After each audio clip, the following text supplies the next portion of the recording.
record Jamal Charles first. I ain't never had the fantasy draft where 3 quarterbacks go first 3 picks. Y'all ready to get this show popping, man? We good, man.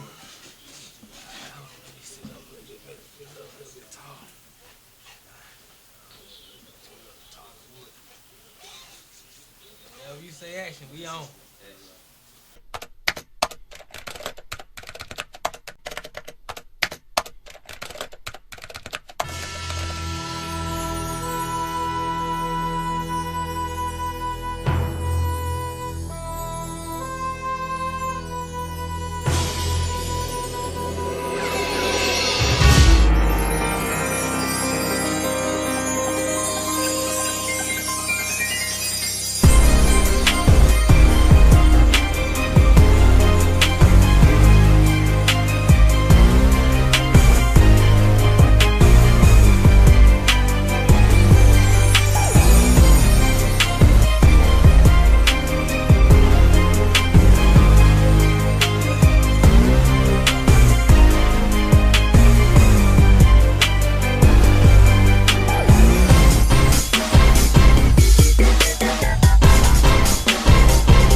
Once again, this is the WCF Fantasy Football League show, and I'm your host, OneManCave.com, the champion also, and the commissioner. To my left, I got I love Butterbean, baby. I Love Butterbeans, who Monday night bit him in the ass, but it's like that sometimes in the fantasy. Next to I Love Butterbeans, we got in first place Lemonators. And also joining the show this week, even though he didn't win the point, but this is our folk.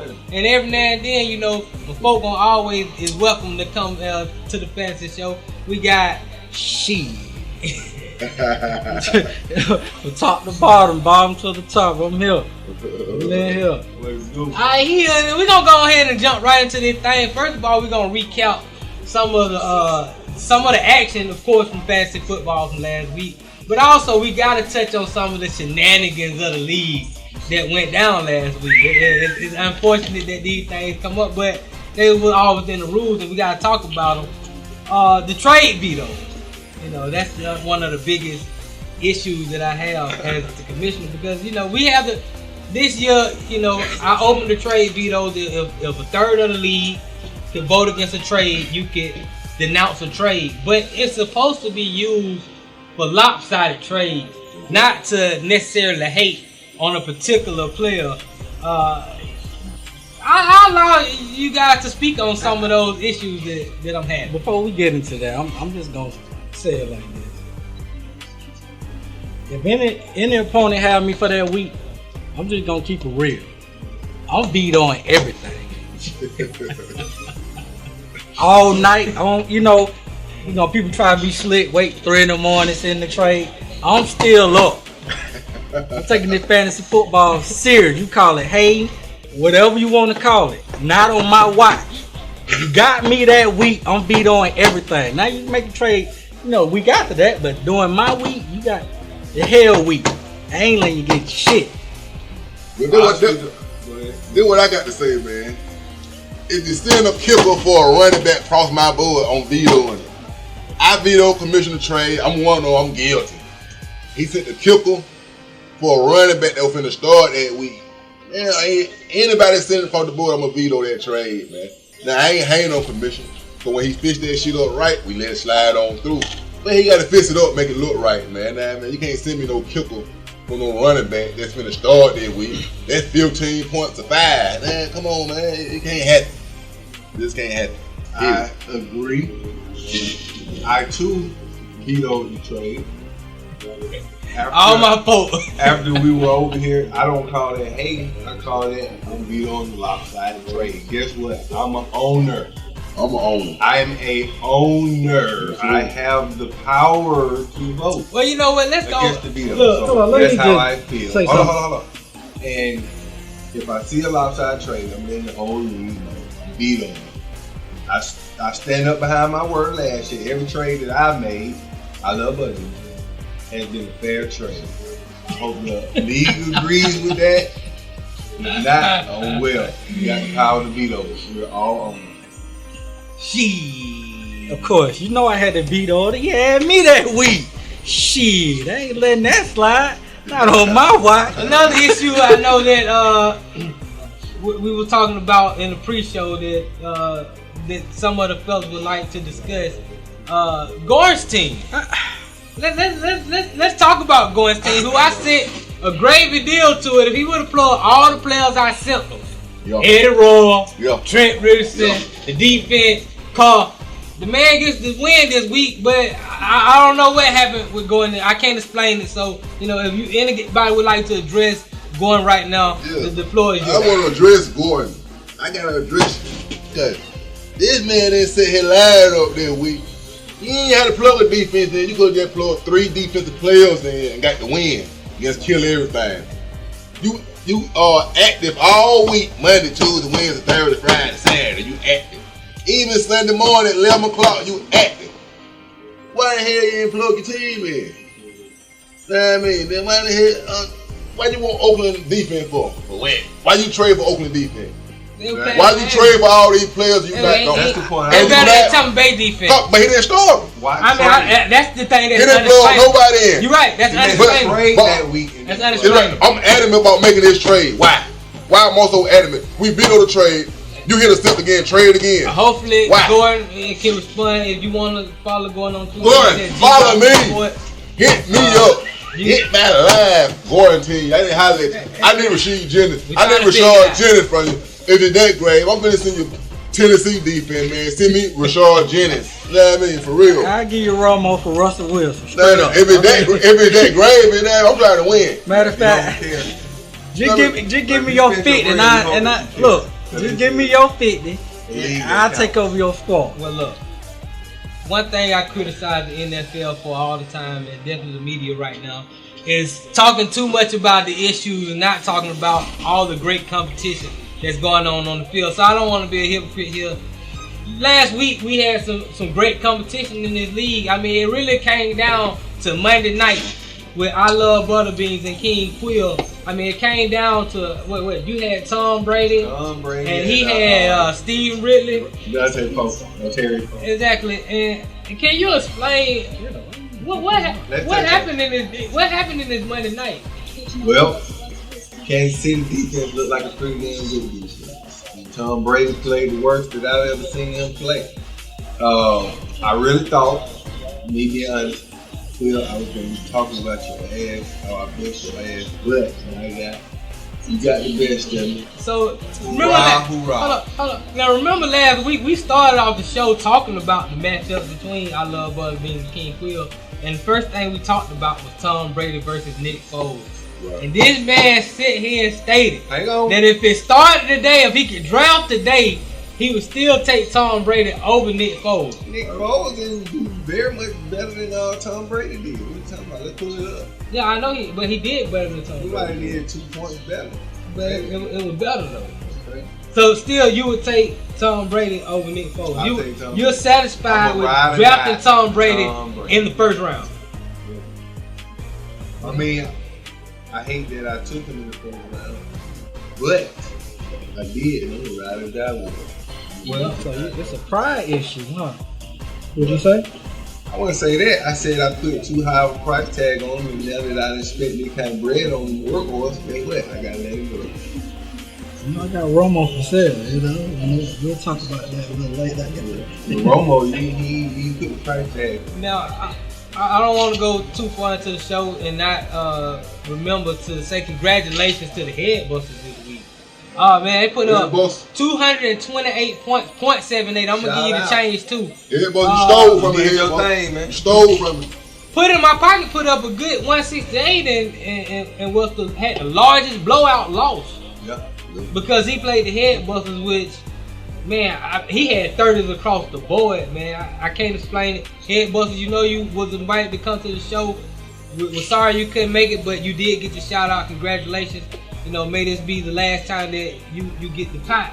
Let's look forward to next week. We got some very interesting matchups. Last week I didn't even want to start off talking about my matchup. I knew I was on the bye. No sense in even talking about that. But did we? Then we can start with my matchup. I got the Eliminators this week, the first place team this week. Now, of course, you look at the projections. It's 154, 152 right now, but he hasn't plugged in his defense, so he'll be projected to win. But man, I expect to do big things this week, and I already told you, and I'm calling you out right here now on the show. Woo. I expect to win the pot this week. Man, I expect to beat everybody in the league, but I definitely expect to do numbers against you this week. I mean, that's what you expect to do. That's why we play this game. That's why we play this game to win. You right. You thought that every week. You thought it last week. Week before that.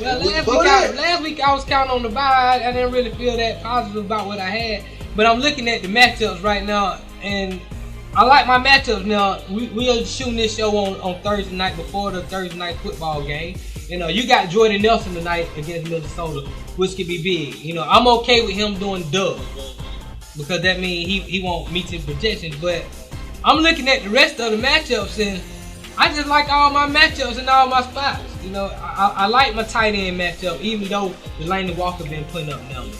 I like Emmanuel Sanders, who continues to do well every week.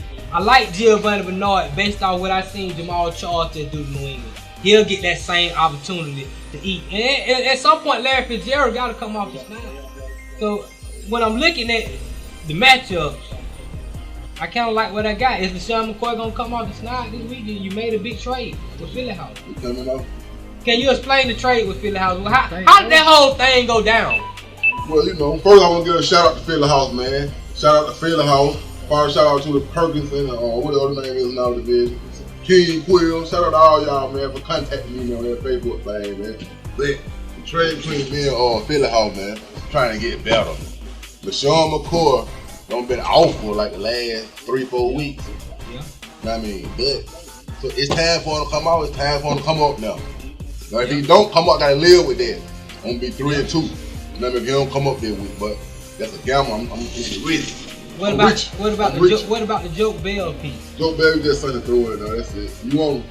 I'm good right now. Joe Bell up for sale, man. Send me a defensive player. Speaking of Philly House, who pulled off this trade, Philly House has I Love Butterbean this week. This is also scheduled to be a very close. I mean, it's less than 1 point on the projections. You got the 9th place team against the 12th place team, but it's early. We're not really get to all that right now. This is a very big matchup this week. Philly House is 1-3. He wants to avoid going 1-4. While you trying to stay above 500, this week you could potentially drop to below 500. How do you feel about some of the matchups we're looking at this week? Last week it was Nick Foles and Tom Brady. Now it's Ben Roethlisberger against Tom Brady, and I know Roethlisberger's the guy. Well, I'll be honest. This week I don't like the matchup because Jacksonville is Jacksonville. Yeah. And more than likely, the odds say that Ben Roethlisberger gonna do numbers. Tom Brady got Cincinnati, so defense. Yeah. I don't like it, but I gotta go where I gotta go.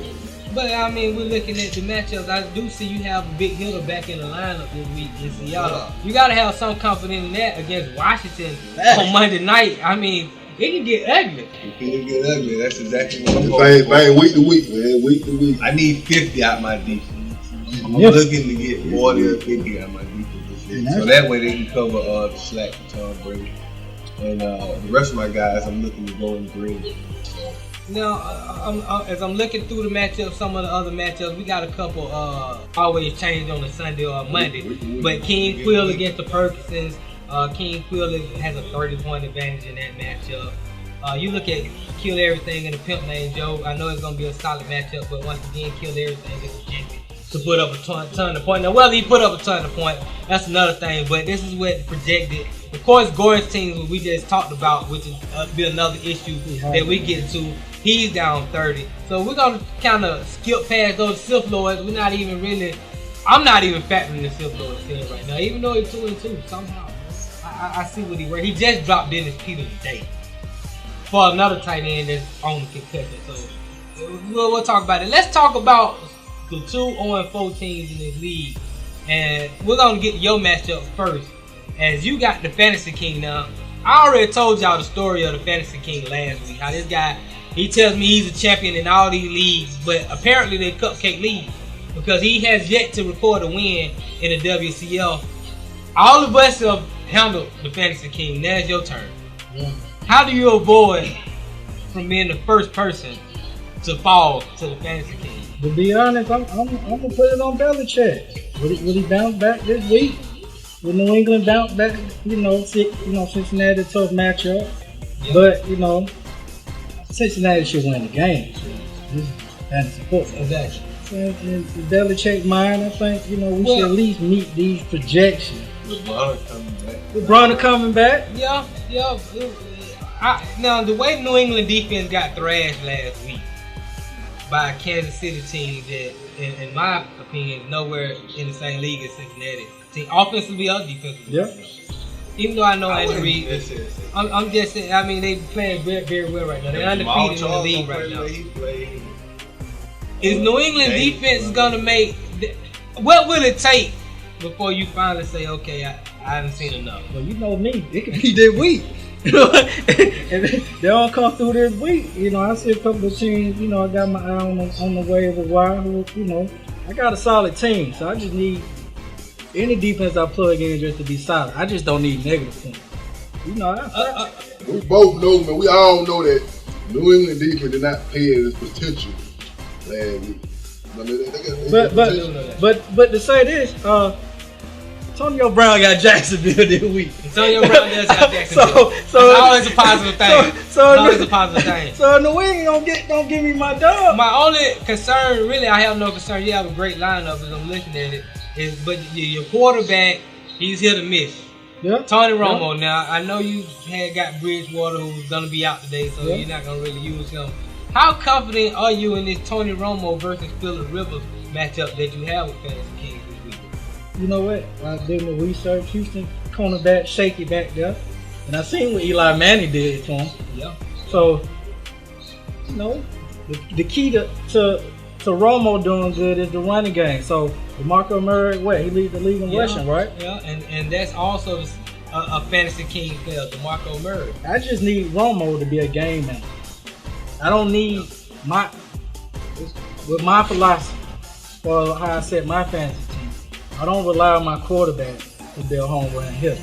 I just need him to be a solid football player. That's all I need. 15-20. I just need 15 to 17, 18 from him. I don't need 30 and 40 because I ain't got my faith in Romo. Fantasy King, I believe you're in trouble this week. Yeah. I mean, it could be 0-5 for you. It's pretty much over. Not really over, but it's almost over. But after this is over. Also, the head busters who just put up 228 got hot. He got our folk this week, underdog. Now, our underdog, he kind of took a surprise loss last week because he had the Silver Lord, and it was like money in the bag.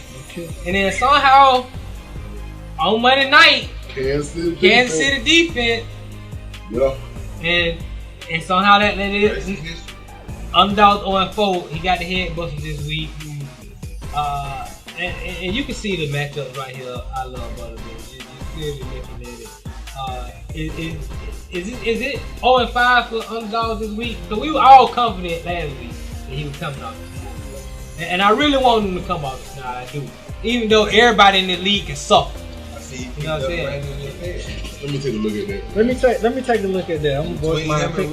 Terrence Williams, I think those two make contributions so tough. He might come on Schneid this week, man. There's a good chance he can come on Schneid. I'm not sounding as confident as we sound. I'm gonna make it real short and sweet. Yeah. We gonna see tonight because Aaron Rodgers and Randall Cobb, have a good game.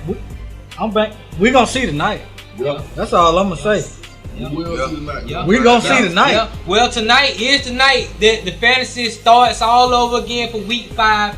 Thursday night football, Green Bay, Minnesota. We do it Sunday, we do it Monday, and at the end of the week, we tally it up and we see what it is. This has been another edition of the WCF Fantasy Football League. I gotta thank for being on the show this week. I got I Love Butterbean. Yes, and we also got the #1 eliminators for this week. He #1. Until next time. This is the second time you're the #1 spot. Until the next time, I am the defending champ, OneManCave.com. You can find this show on OneManCave.com. Be easy. For sure. Peace up, man. Kill everybody. Get it, man.